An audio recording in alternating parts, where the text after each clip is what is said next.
Okay, so I guess I will start. So I am not going to start off by defining modular forms.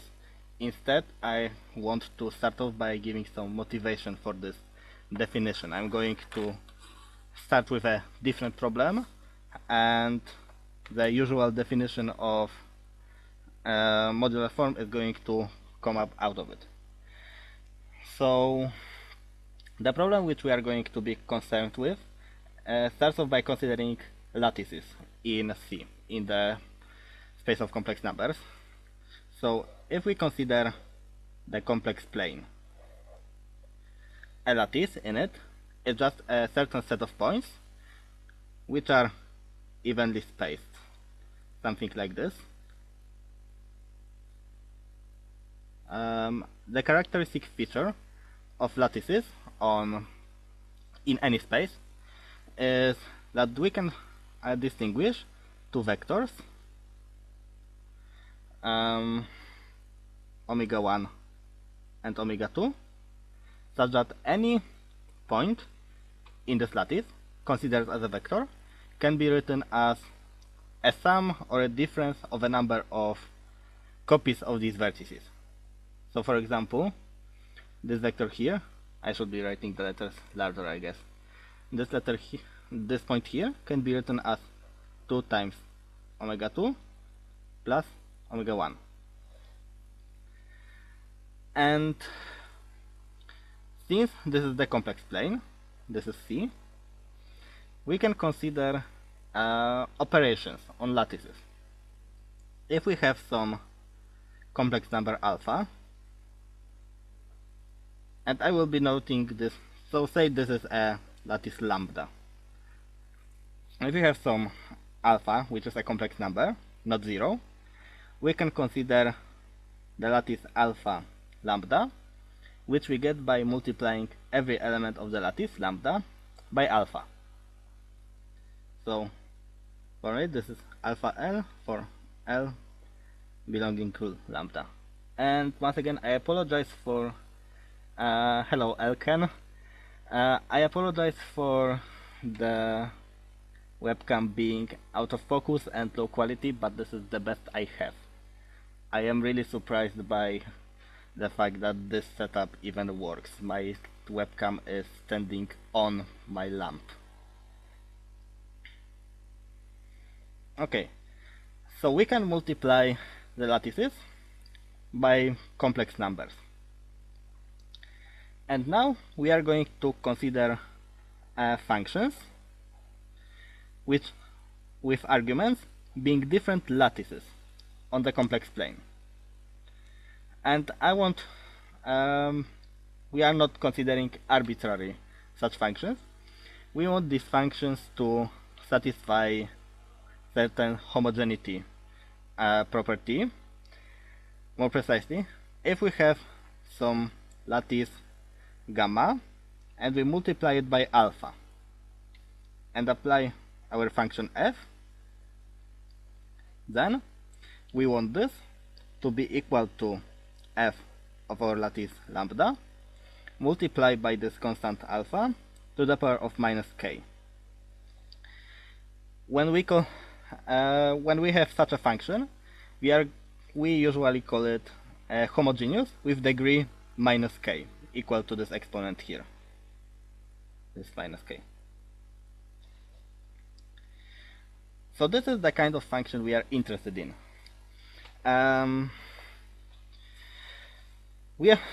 But just working with the lattice definition, that by starting off with just some random lattice and then trying to work out something, is not too convenient. More convenient would be working with these two basis vectors, omega 1 and omega 2, which we have for our lattice. So we are going to consider the function f. We are going to consider the function f of omega 1, omega 2. Wiem. We are considering function f of omega 1 and omega 2 to be exactly f of this lattice lambda which was generated by this omega 1 and omega 2. This again cannot be an arbitrary function. First of all, it has to satisfy a similar homogeneity property. So if we multiply both of these vectors, omega 1 and omega 2, by alpha, we expect the value to be multiplied by alpha to the power of minus k. Also, another property, which I am not going to write down right now, is that if we look back at this picture, I have taken these two vectors as basis vectors, but these are not the only possible basis vector we could have taken. Instead of this vector, I could have taken these two vectors. So this would be omega 1 and omega 2, and they would also generate this whole lattice. So another property which such a function f has to satisfy is that no matter what basis vectors we choose for our lattice lambda, we are going to get the same result. We are going to use this in just a moment. So given that we have this property, we can rewrite this f omega 1 omega 2. We can write this as f of omega 2 times omega 1 divided by omega 2 and omega 2 times 1, because if we write this like this, we can take out omega 2 to the power of minus k and multiply it by f times omega 1 over omega 2, 1.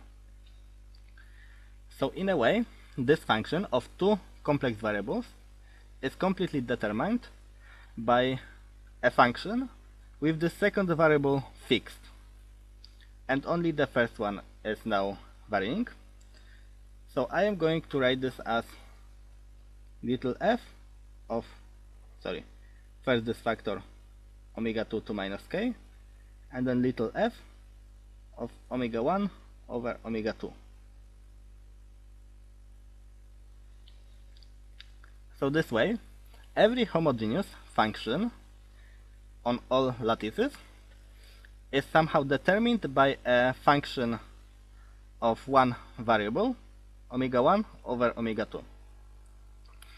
And now we are going to go back to the to our previous mentioned property, that this function has to be independent of the choice of the basis. So if we have,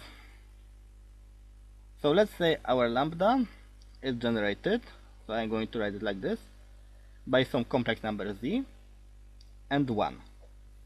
So this z here is, for example, this omega 1 over omega 2. And let's say this is equal to another and let's say we have another basis. Every element of this lattice can be written as a sum of a multiple of z and a multiple of 1. So let's say these two basis vectors are a times z plus b and c times z plus d, where a, b, c and d are some integers.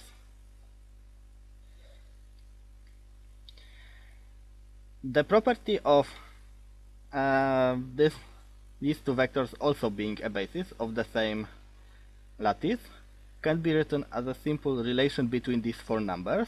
I'm not going to derive it or anything, but this relation is that AD minus BC is equal to plus or minus 1.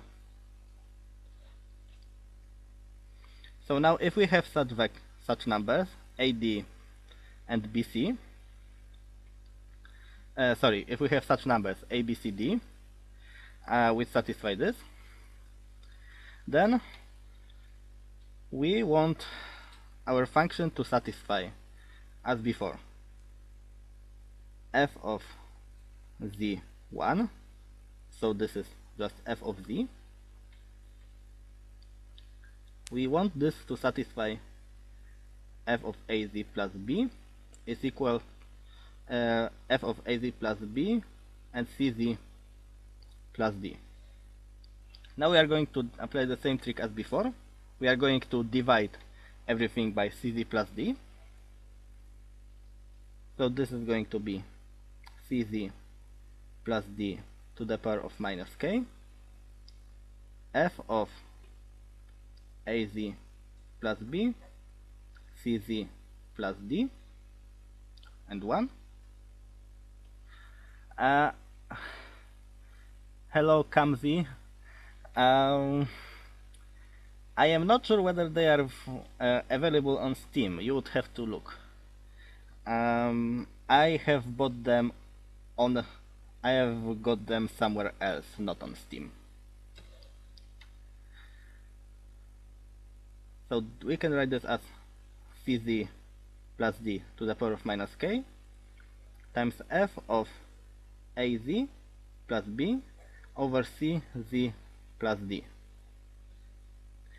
Now I am going to mention one somewhat technical detail, namely this plus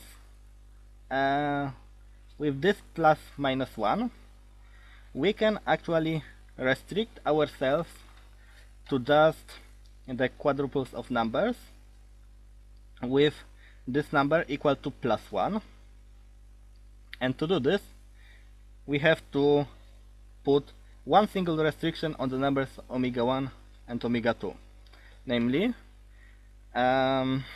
if we have these two vectors omega 1 and omega 2, then I want the acute angle between them to be oriented clockwise. And this is also equivalent to the condition that the imaginary part of omega 1 over omega 2 is greater than 0. So if we put this as restriction on every basis we consider, then we can actually get rid of this plus or minus sign. Again, this is somewhat technical, so I am not going to stick with it for long. And now we have derived our condition on this function f. So we get that if such a function f comes from a homogeneous function on lattices, then it must satisfy equality f of z is equal to cz plus d to the power of minus k times f of az plus b over cz plus d for a, b, c, d in z satisfying ad minus bc equal to 1. And this function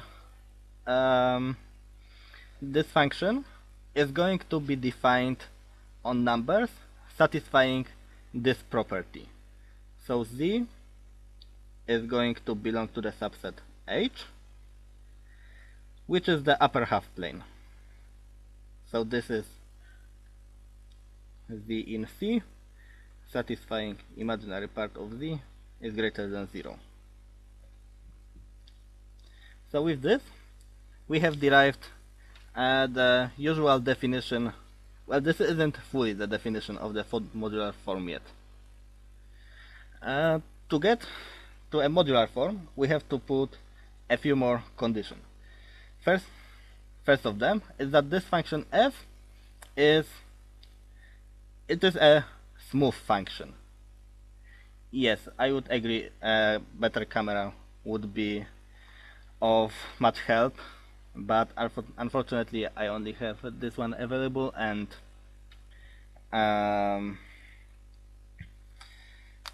Yeah, I can't really get a better one right now. If I am ever going to do something like this again, then I am probably going to somehow get myself a better camera. Yeah, this is another problem, is that it's not equally in focus at all points. So if I move my notebook up, then it should be easier to distinguish things on the bottom of what I wrote.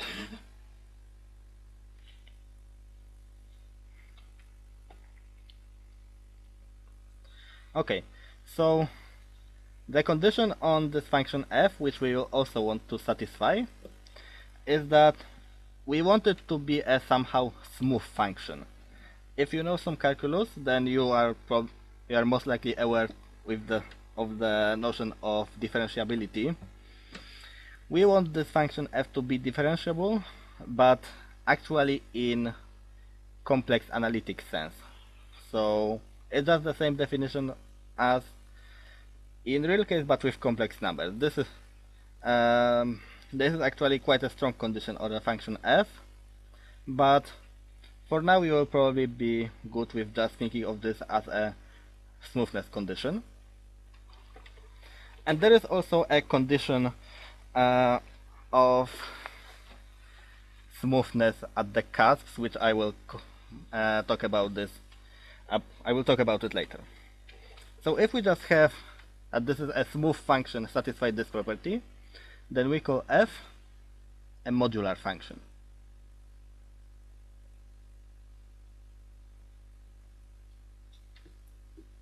Not yet a modular form, just a modular function for now. And right now I am going to move on to talk about some examples. And basic examples come from Eisenstein series. And for this, it's going to be convenient to come back to the definition to the description of the function using lattices. So if we have some lattice gamma in C, then we consider the function gk of lambda to be the sum over all C in lambda except for 0. So every lattice is going to contain 0, but we are going to exclude it from this sum. And we are summing 1 over C to the power of k. There are a few things which ought to be said. Firstly, this. So if we have a lattice, then if we want to take such a sum, then we somehow have a sum over two-dimensional set, and there isn't a canonical definition of how we actually want to sum these elements. We have to put some order on them or something to sum them. So if we pick some basis elements, so let's pick some basis omega 1, omega 2, and now with this basis we can write this a bit more precisely as a sum over mn integers, and this pair has to not be 0. Sorry for small letters, but I think it should be clear what I am writing here, and this is going to be m omega 1 plus n omega 2 to the power of k. By the definition of a basis of a lattice, this sum is going to contain every non-zero element of the lattice exactly once. But again, this is somehow a two-dimensional set, so to have a formally defined sum, we have to split it into a double sum. Some buggers flying here, sorry if it was visible in front of the cam. So we can write this as firstly a sum over m, in Z, and then a sum over n in Z, and I am going to put here mn not equal to 0. So this means that if we take m equal to 0, then n can be taken to be 0. And now we have m omega 1 plus n omega 2 to the power of k. And now this is clearly a well-defined sum. Out of this, we are going to define a function of a complex variable. We are going to define gk of a number z, where z, as before, is in the upper half plane, to be the sum over m and in z, not the 0 pair, over 1 over m z plus n to the power of k. Well, with this sum I mean exactly something like here. So here is one problem. Here is another problem with this definition. So we have now written this in terms of the pair of basis elements. But if we want this to only depend on the lattice lambda, then we have to make sure that this definition, that the value of this sum here, doesn't depend on what basis elements, omega 1 and omega 2, we actually take. And for k greater than or equal to 3, I write it's okay by absolute convergence.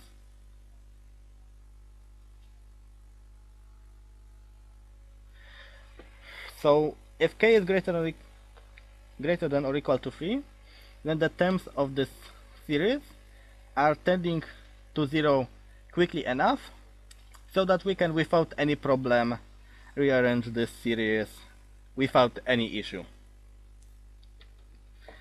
And then for this k greater or equal to 3, it actually follows that, yeah, this is a very good question. Do we know the series converges? For k greater or equal to 3, we have absolute convergence, so in particular we also have convergence. And it also follows that for k greater or equal to 3, this sum here converges, and in fact it does satisfy this modular property here, and the argument goes exactly in the same way as what was described here. We can go from this series here to this series here, and it will follow that it satisfies the property.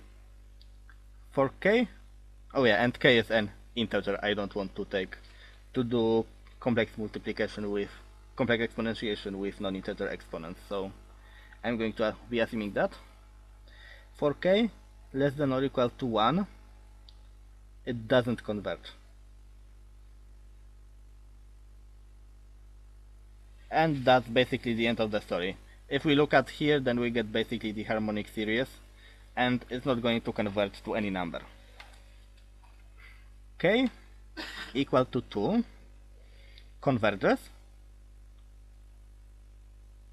but not absolutely.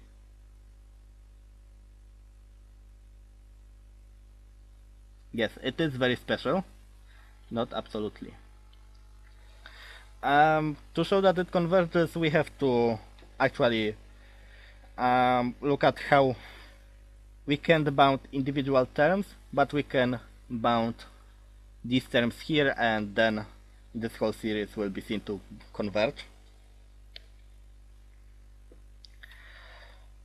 And for k equal to 2, because of this lack of absolute convergence, this property here will not be satisfied. Indeed, one of the matrices we have to take into account, sorry, not matrices, just quadruples, A, B, C, D in Z, which we can take, is A equals to 0, 1, -1, and 0. I didn't mention it before, but it's very important. It is a very important fact that these quadruples correspond to 2 by 2 matrices. So we can write them as A, B, C, D. And this condition that AD minus BC is exactly the determinant of this matrix. And it being 1, tells that this matrix belongs to a group called SL2Z, which is the special linear group over Z of order 2. So the matrix we are looking at right now is the matrix 0, 1, minus 1. Actually, I'm going to move this minus 1 sign here. So 0, minus 1, 1, and 0. So if we try to look at how the function behaves, we would expect k is now equal to 2.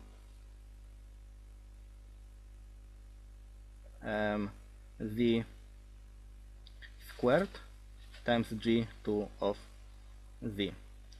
This is what we would expect, because this is this condition here. If we plug in the corresponding numbers, this is what we would expect, this sum, how we would expect this sum to behave. But this is not the case. We actually have an additional factor here, 2 pi I Z. As Diamond and Schurman have put it in their book, this example should make the reader, or in this case the viewer, deeply appreciative of, yes, this is pi. This should make the viewer deeply appreciative of absolute convergence, because somehow the conditional convergence of the series somehow made these terms collaborate in a way enough to not give us the exact result, but a result differing by such a weird summand. Okay, so let me also observe one thing. Let's look at this sum again, and let's consider what happens when k is an odd number, greater than 2. If k is an odd number, then taking to the power of k is an odd function. So if we take any number which appears here, its additive inverse will also appear in the sum. So the two will cancel. And because of that, and the absolute convergence and everything, this sum, this whole sum, is going to be equal to 0 when k is an odd number. And this is not a coincidence. This is going to happen with anything we try to do for odd k. Oh yeah, one more thing. This is not terribly important. This number k here is called the weight of the modular function. So it is a fact which I am actually going to, on the talk I gave on Tuesday, I left it as an exercise, and I recommend you watching here to also try and do it as an exercise, to show that every modular function which has odd weight is actually a constant function 0. This is rather easy, so everyone should be able to do it. It's not quite obvious. You have to use all the definitions, but yeah, it's not obvious but easy. Okay. So now I am going to move to actual modular forms. So the difference between a modular function and a modular form is that we want the function to not only be a smooth function on the whole half plane, but we also want this to be a smooth function at the point at infinity. And now I am going to define what it exactly means. So we are considering somehow an additional point. It is going to stay on my channel. So we consider the additional point at infinity, and this is actually called a cusp. And later I will... Okay, then I might have no viewers, but I will keep talking. This is called a cusp for reasons which I am going to talk about later, when I am going to talk about higher level forms. But for now it is not important that this is what it is called. And what does it mean that a function is smooth at the cusp, or how it's usually called?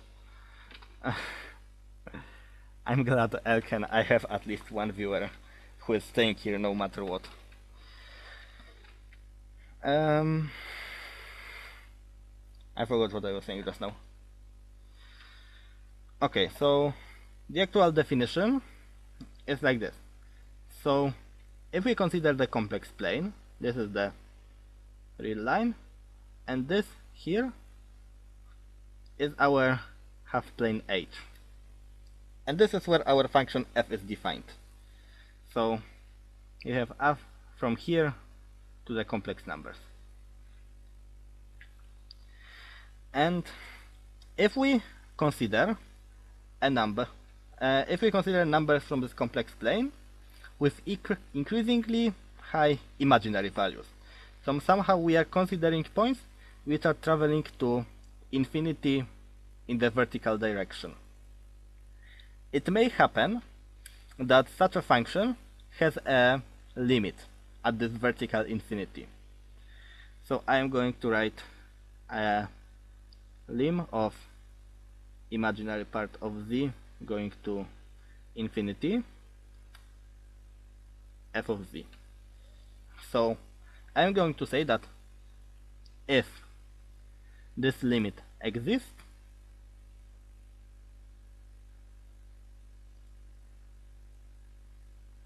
we call f smooth at infinity.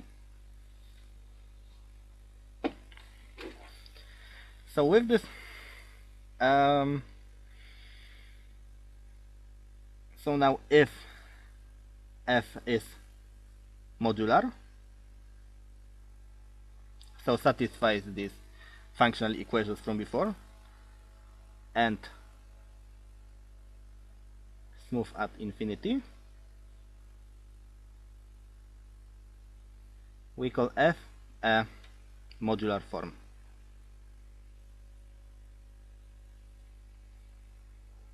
Of weight k.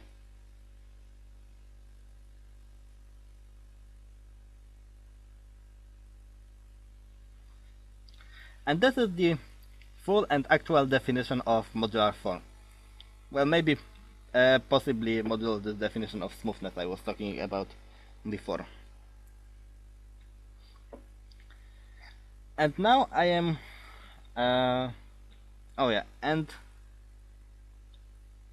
I am going to define the value f at infinity to be this limit.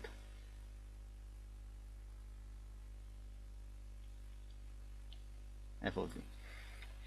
Okay, and now if we have so now we go back to our numbers gk of z to be equal to they're equal to sum of 1 over mz plus n to the power of k.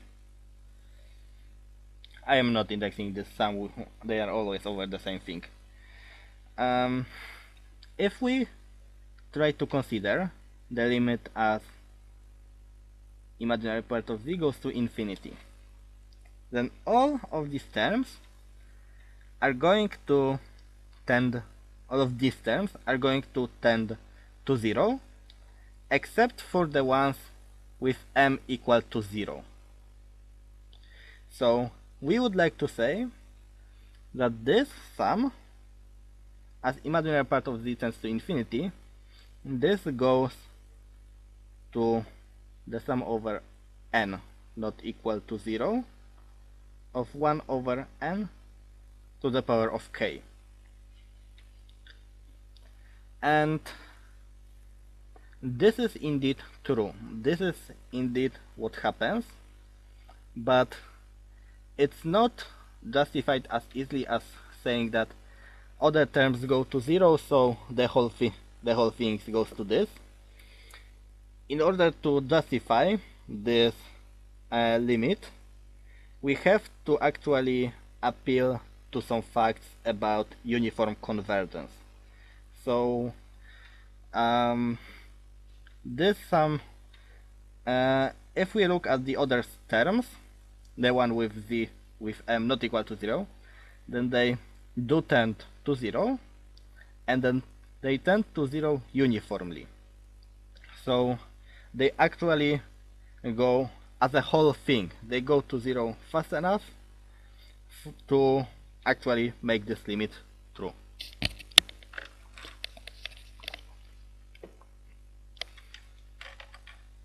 So this value is going to be gk of infinity, and if k is an even number, which we might as well assume, because for odd k there is literally nothing interesting out there, this is equal to 2 times zeta of k. This is the Riemann zeta function, but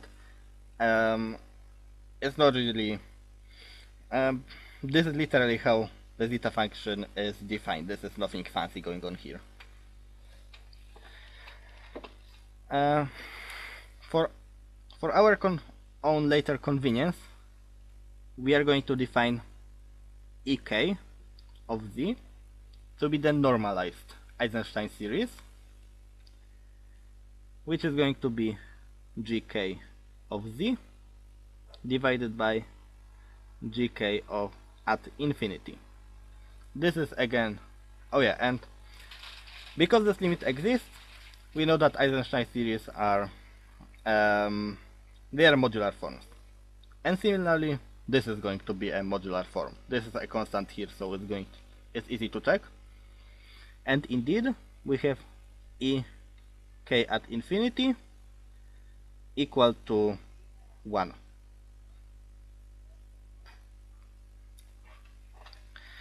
Okay, so now a few words about why we actually want this smoothness at the cusp, or just at infinity. This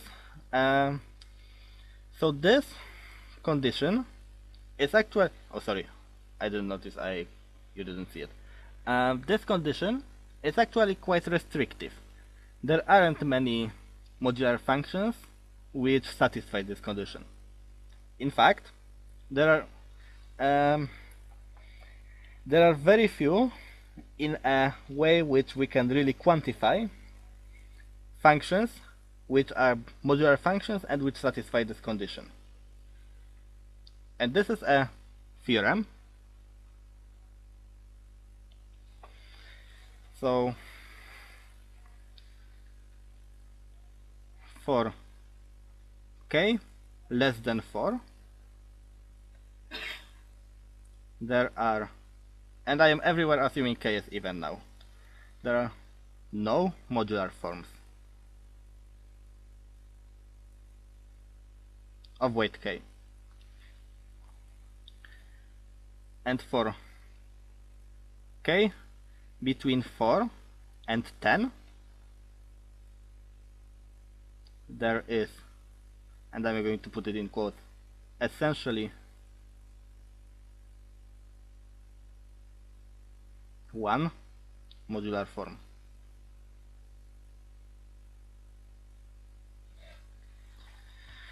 And this essentially one means that if we have some modular forms f1 and f2 of degree between 4 and 10, then one of them is a multiple of the other.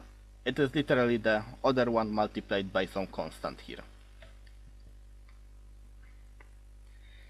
And with this, we can and for k greater or equal to 12, there are essentially different modular forms.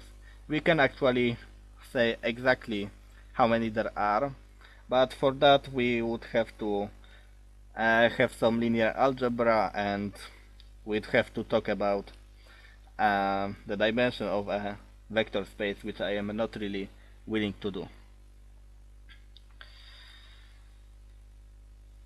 And there is also another characterization which I would just mention in passing, that the vector space that these two forms E4 and E6, or G4 and G6, whichever you prefer, they actually in a way describe the whole space of the modular functions.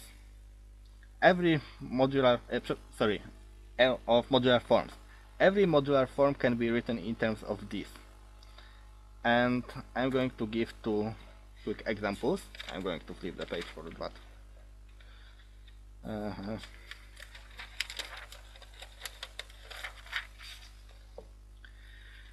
So if we consider such a thing. We take the form E4 and we square it. This can be easily verified to be a modular form of weight 8.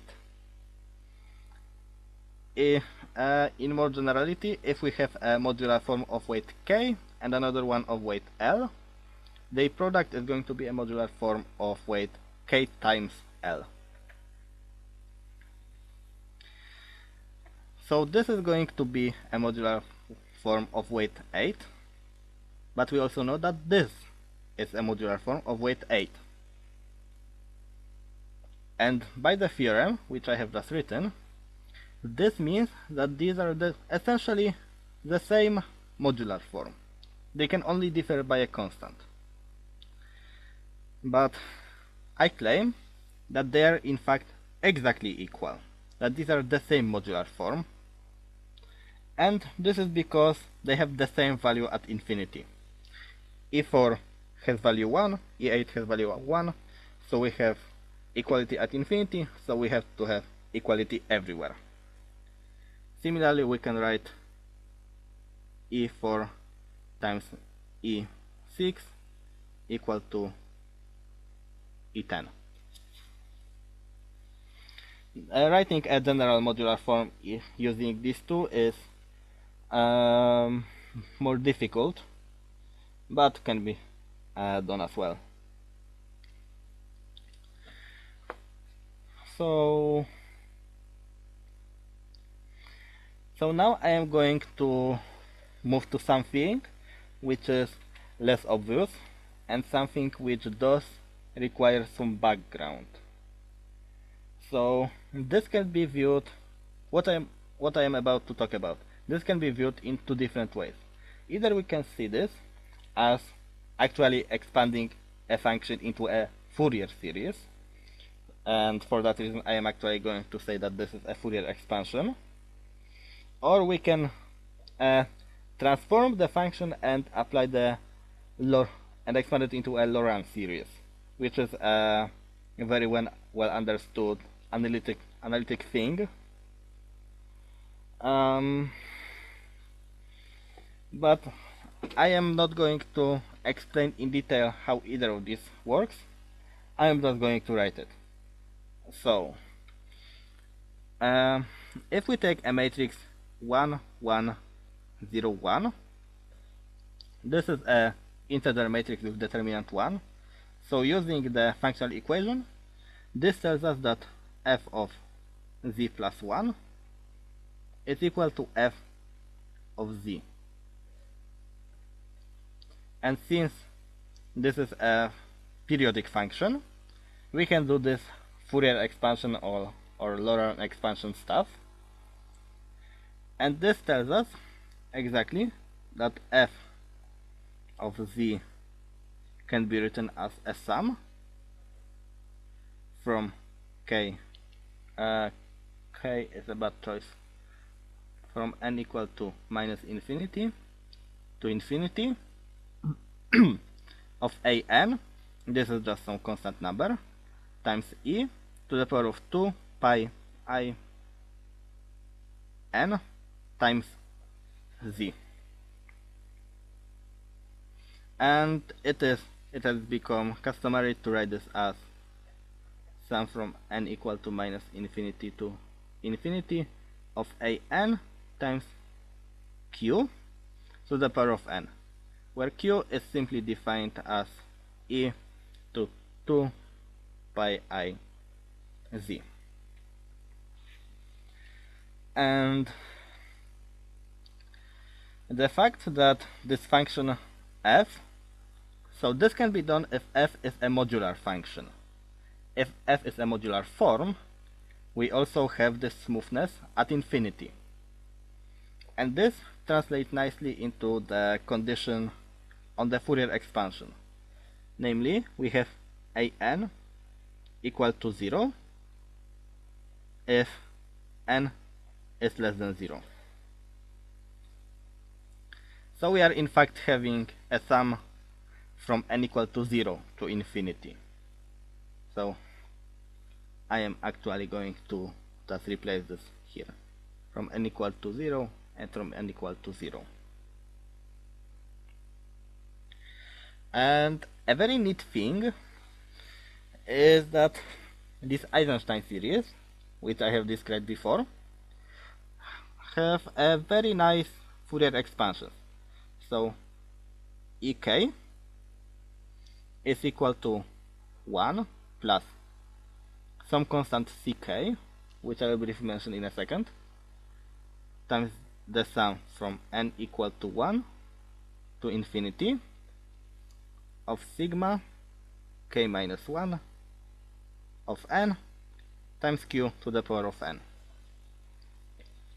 So this constant ck, it can be calculated exactly using so-called Bernoulli numbers, but I am first of all I don't have it in my notes, and it's not really important since I don't define Bernoulli numbers.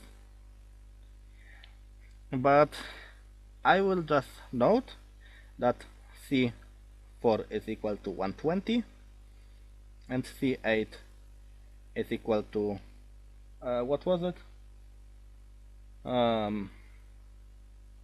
I think it was 480. I didn't write it in my notes either. And why these two particular numbers? Because of this identity here. So if it is ek of z here.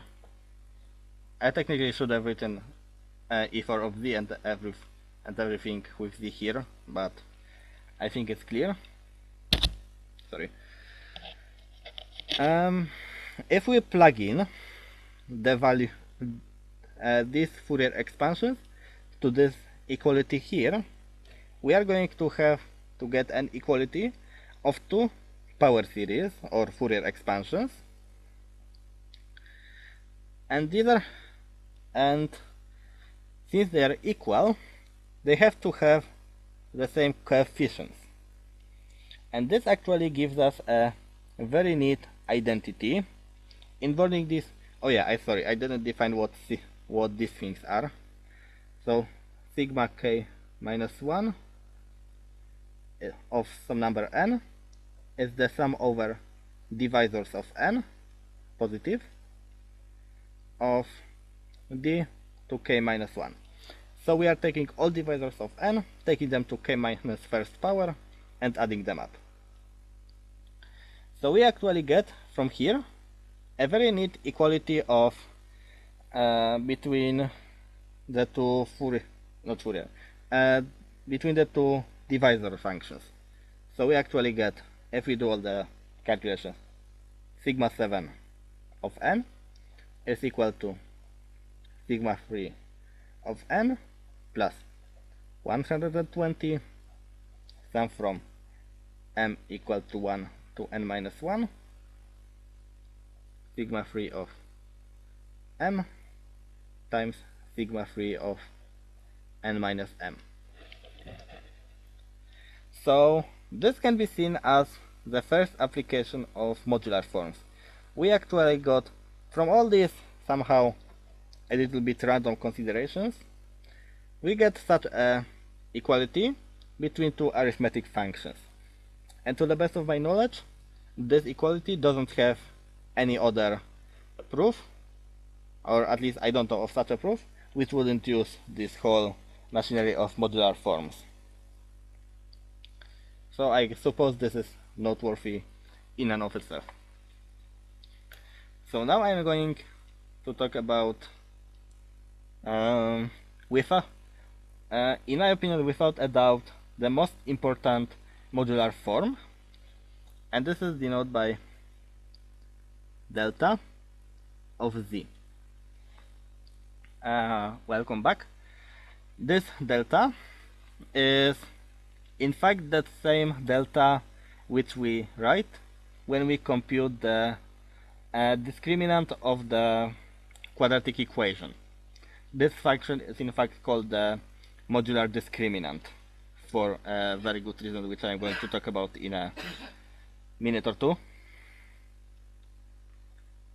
And this is defined as e4 to the power of 3 minus e6 squared divided by 12 cubed. So I am not going to discuss this 12 cubed here. This is a normalization factor which we are using here because we will basically because we want this series to be somehow normalized as well, and this is what this 12 cubed guarantees us. And let's make a quick observation of that this function, if we evaluate it at infinity. Oh yeah, so one more thing. So one nearly obvious thing. This is a modular form of weight 12. So is this. So the difference, also divided by a constant, is also a modular form of weight 12. And if we evaluate it at infinity, this gives us 1. This also gives us 1. So this delta satisfies delta of infinity is equal to 0. If you recall that I call this point at infinity a cusp, we get that this modular discriminant is a form which vanishes at a cusp, and for this reason delta is called a cusp form.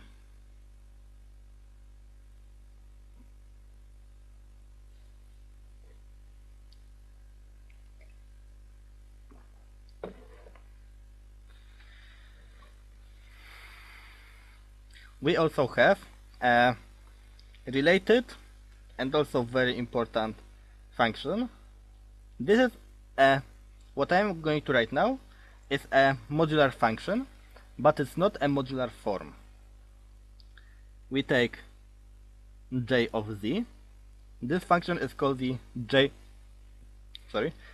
this is called the j invariant, and this is defined as e4 cubed divided by delta. This is a form of weight 12, and this is a form of weight 12. So this quotient is going to be a modular function of weight 0. What does it mean? It means that if we write this condition for modularity, we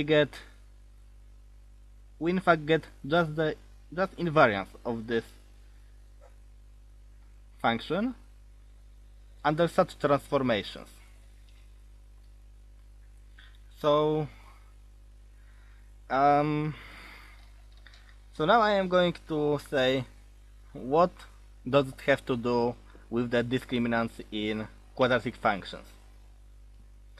So we have the quadratic function.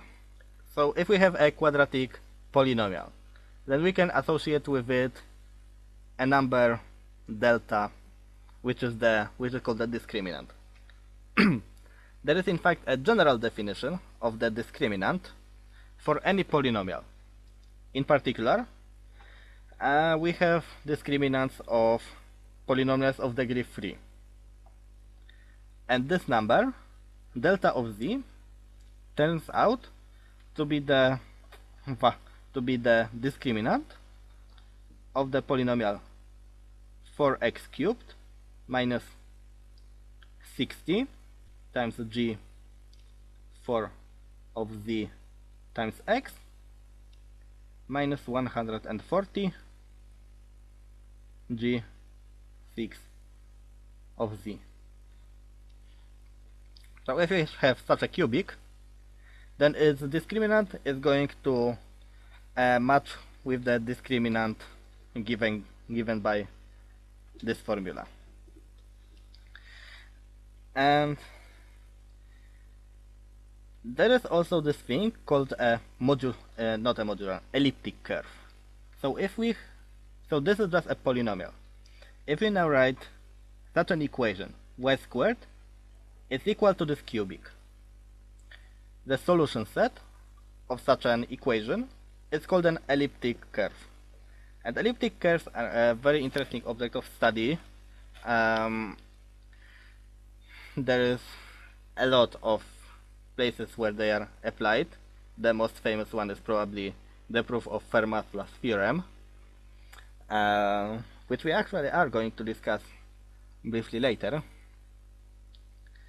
And if we have, and to every elliptic curve we can assign something called the J invariant, which actually overlaps with this definition. And the importance of this J invariant is that it is a number which is somehow independent. So we can, when we have elliptic curves, then we can have things called, two elliptic curves can be isomorphic. I am not going to define what it means, but isomorphic elliptic curves are in a way to be considered the same. And indeed, two isomorphic elliptic curves are going to have the same J invariant, and the converse holds. If two elliptic curves have the same J invariant, then they have to be isomorphic. And with this, we have somehow, using this J invariant, we can define a parametrization of the space of all elliptic curves by complex numbers. To elliptic curves we can assign complex numbers, and this way we get an identification basically one-to-one. These are this is actually out of my area of expertise when it comes to mathematics, so I can't tell you the details of how it works. But I can assure you that this is all important stuff regarding the modular functions. So now a few curiosities, and then higher level forms briefly.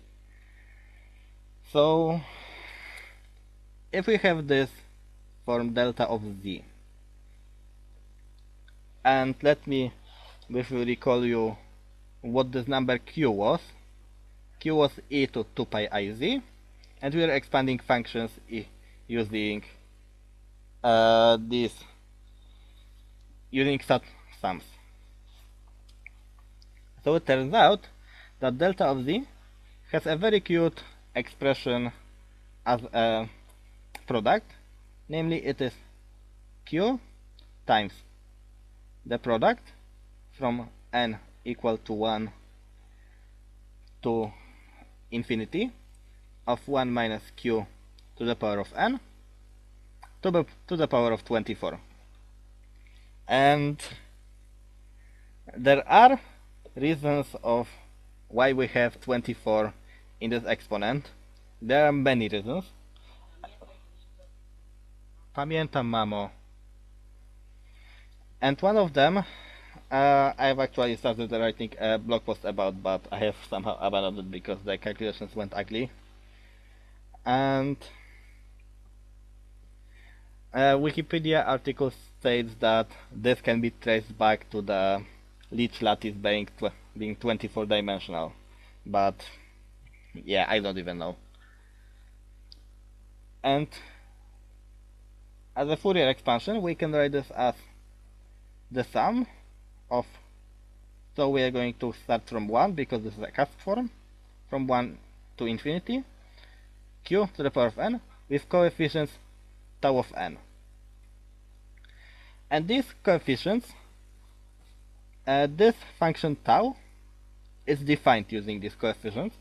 This is the Ramanujan tau function, and they satisfied quite a few neat properties. So firstly, if mn, we have such an equality, tau of mn is equal to tau of m times tau of n, but only if the GCD, greatest common divisor of mn, is equal to 1. So using this, we can reduce calculation of the tau function for any number to evaluating it at relatively prime factors, so indeed powers of primes. I have made a mistake of not recalling what this one was exactly, but we have something like this. If you take a power of a prime, then we can expand this tau of p to k plus 1 as tau of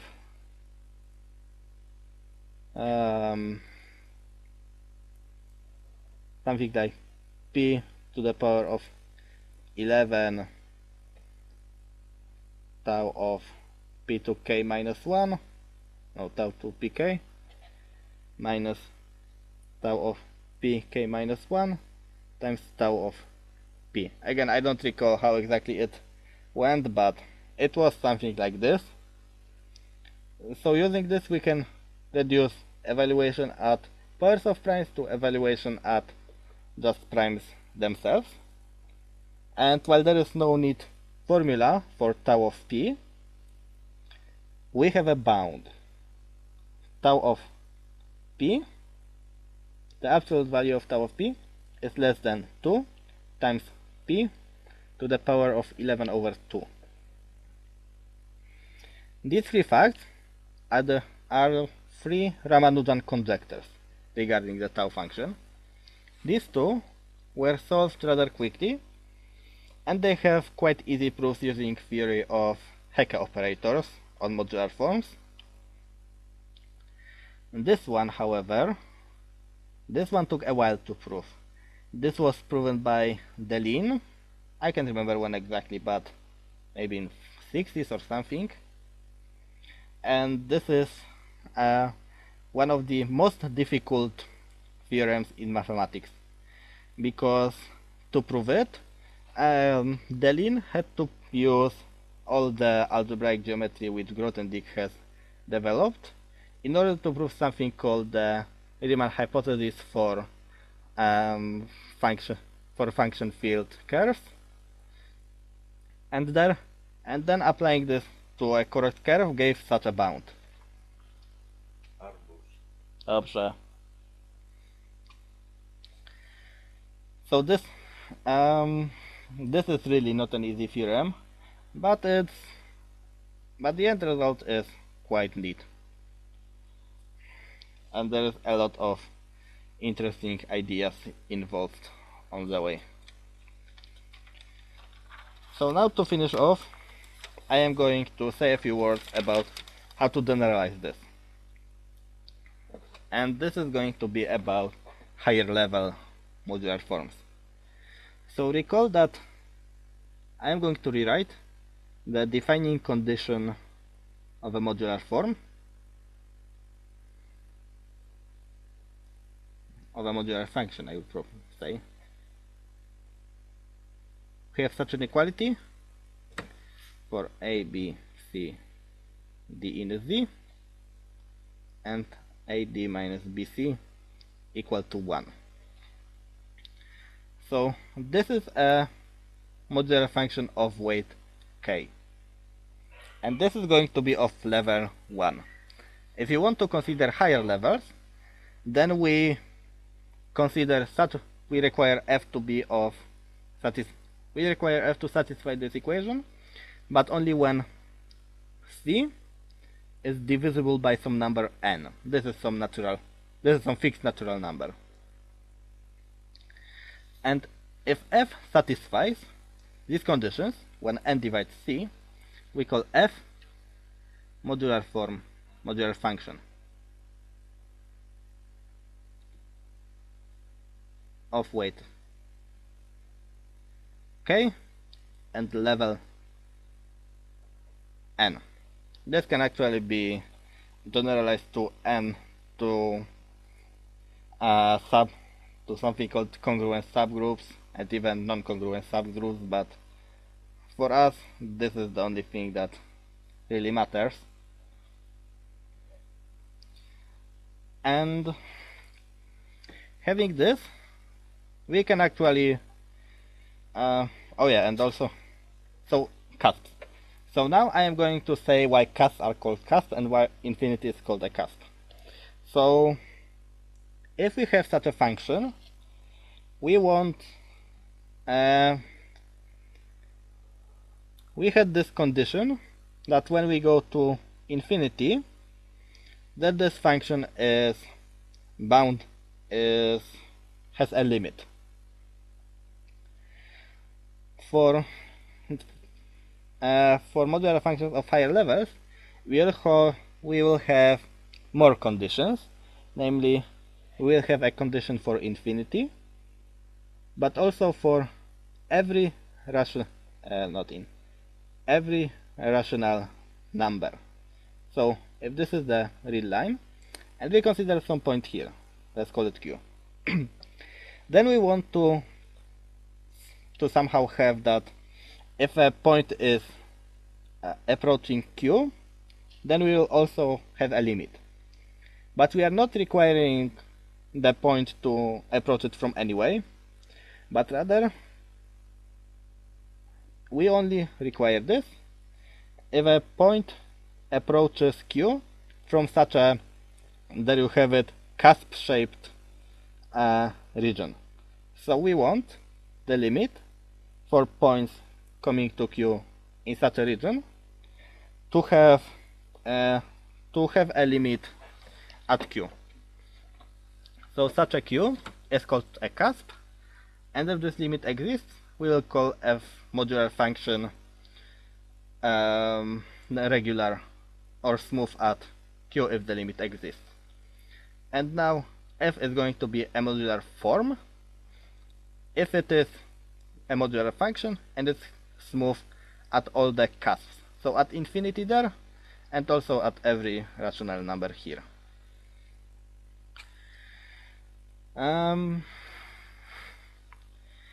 Such modular forms actually come up in various contexts, and arguably the most important one is the so-called modularity theorem. And for that we have to go to elliptic curves. So if we have an elliptic curve, that's ax plus b, this is how they are usually how their form is usually written. If we have such an elliptic curve, then we can assign something called an L function to it. I am now going on a ramble now, so this is going to be I am not going to define much things, and this is not going to be understandable, so I apologize for that. We can assign something called an L function to it, and if we have a modular form, then we can also assign an L function to it. And now the modularity So the modularity theorem says that for every elliptic curve we can find a modular form such that these two L functions are exactly equal. Initially people thought that this is quite a strong assumption about an elliptic curve, but it turned out that if A and B are rational numbers, then every elliptic curve is modular, so we can find a modular form for which this equality holds. And this is it turned out to be quite a useful property, and it came up when Frey has noticed that modularity could be used to prove Fermat's last theorem. So if we suppose that we have a solution of the Fermat's equation, an plus bn equal to cn, then we can construct an elliptic curve y squared equal to x times x minus a to the n, x plus b to the n. For such a okay, so in order to really apply modularity, we would have to have the modularity differently stated, and sorry for the shake just now, I kicked my table. If we look at the discriminant of this elliptic curve, it can be computed to be abc to the power of 2n, which is quite surprising because this number is quite a high power. If n is large, so we have a technical assumption like n is greater or equal to 11, this is quite a high power, and it will have quite a few prime factors. And because of this, okay, so I am not really going to give a satisfactory end to this talk, like I did on Tuesday. But basically, we consider L-adic representations. Because of this, there is an L-adic representation of small order, an L-adic representation coming from a modular form of small level, and by Ribet's theorem we can reduce this level to, okay, so blah blah blah. So we get an L-adic representation